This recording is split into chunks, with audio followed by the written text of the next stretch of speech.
Hello, I'm Garry McCracken. I'm 71 years young, and in November of last year, I had total knee replacement on my right knee. I've been an athlete all of my life. When I turned 60, I became a personal trainer.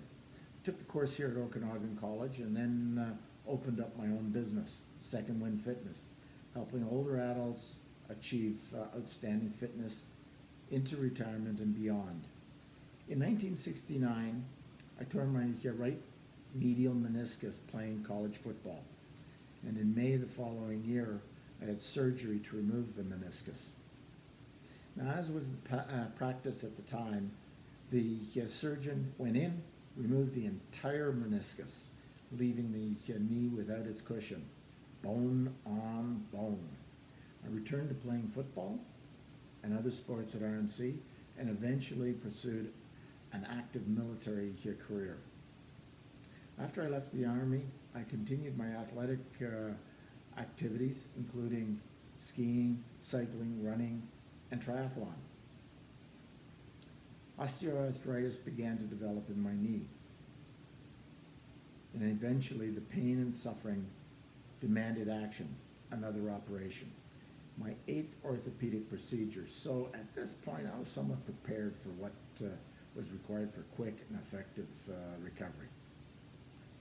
I was warned that this was a very painful procedure, and as an athlete I was very accustomed to working through pain.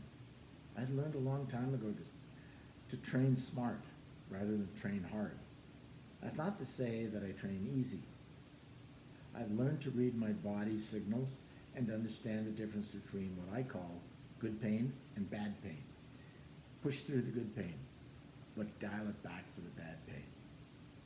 Interior Health issues a booklet on exercise for pre and post-op application.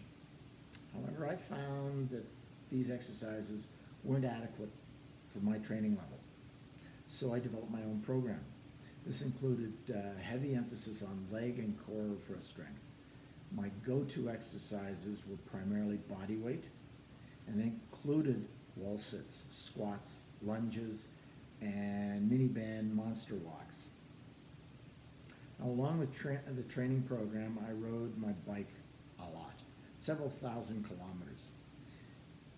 Now, prior to the operation, I'd received conflicting advice regarding initial post-op exercise and weight bearing. I was cautioned by friends, families, and several professionals who knew me to take it easy for the first couple of weeks. Don't pull a Garry. So I took it easy. I didn't push the flexion or the weight bearing. 2 weeks after the operation, I was back in to see the surgeon to have my staples removed. He promptly disciplined me about not doing enough.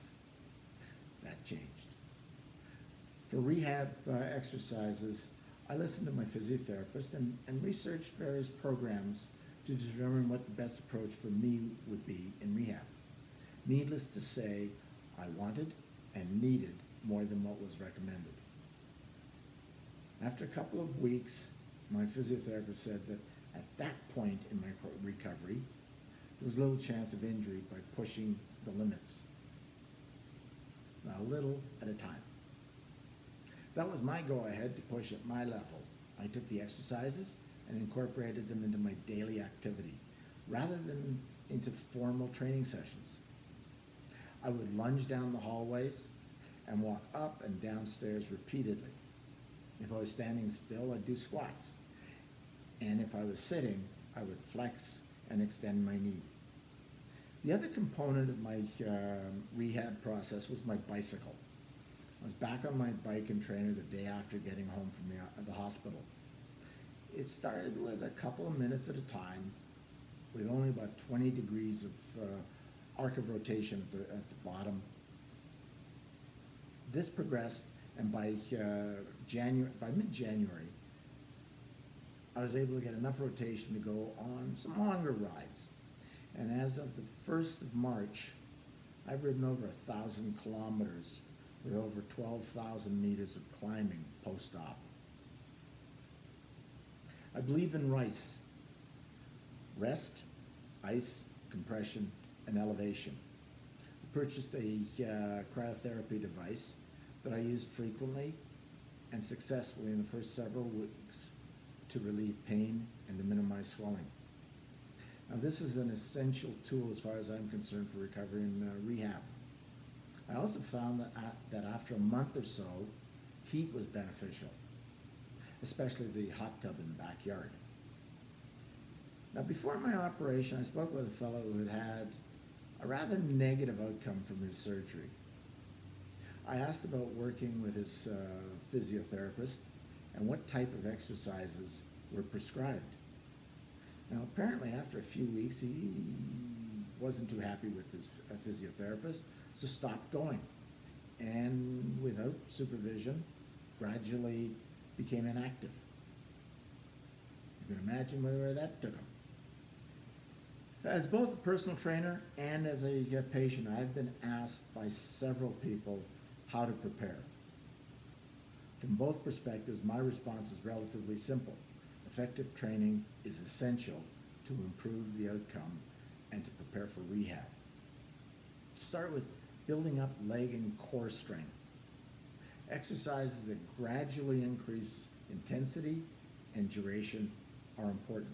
Follow the FIT principle. Lose weight. The more weight you carry, the harder it is on your knee.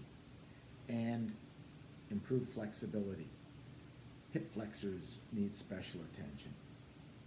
Now, a little over 3 months post-op, in conversation with my physiotherapist the other day, he said that my progress is better than that of any other knee replacement patient he's had at any age. Thank you.